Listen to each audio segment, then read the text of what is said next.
అందరికీ నమస్కారం.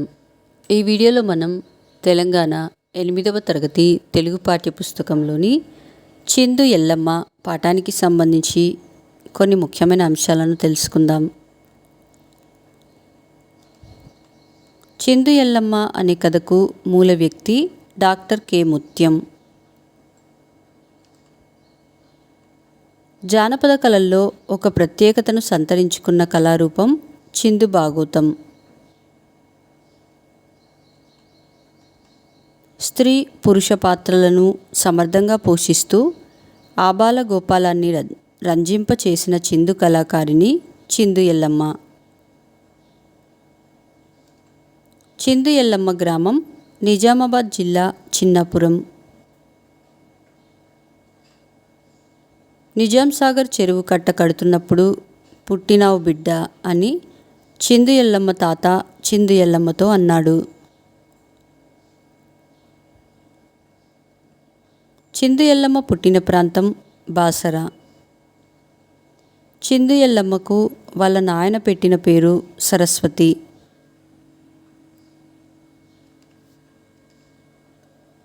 తీన్ అనాలు అనగా 18 పైసలు.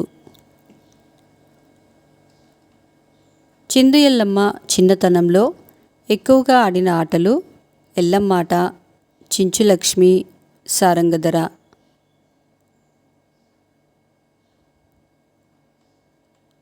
చిందు ఎల్లమ్మ మొదట వేసిన వేషం బాలకృష్ణుని వేషం.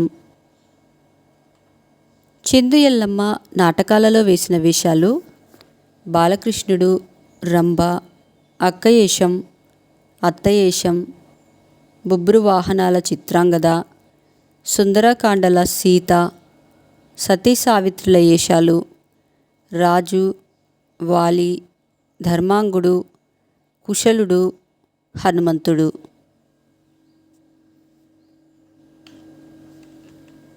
భాగవతం మొదలయ్యే ముందు గణపతి ప్రార్థన, సరస్వతి ప్రార్థనలు చేస్తారు.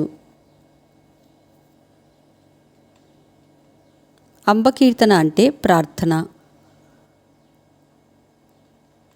భాగవతం అన్న యక్షగానం అన్న రెండూ ఒకటి. పేటి అనగా హార్మోనియం.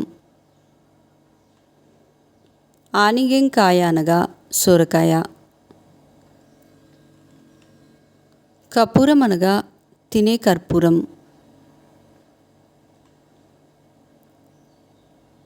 వ్యవసమంట అనగా వ్యవసాయం.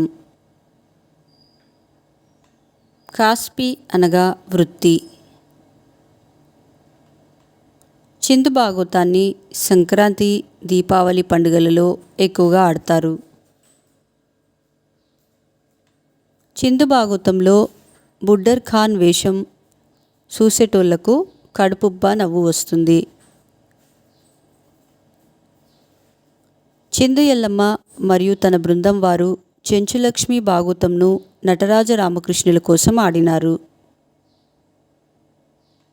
చిందు ఎల్లమ్మ గారు నిజామాబాద్ జిల్లాలోని ఆమ్దాపూర్ గ్రామంలో 2005 నవంబర్ 9న మరణించారు.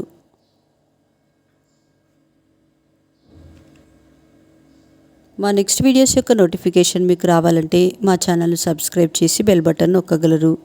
అలాగే మా వీడియోస్ని లైక్ చేసి షేర్ చేయగలరు.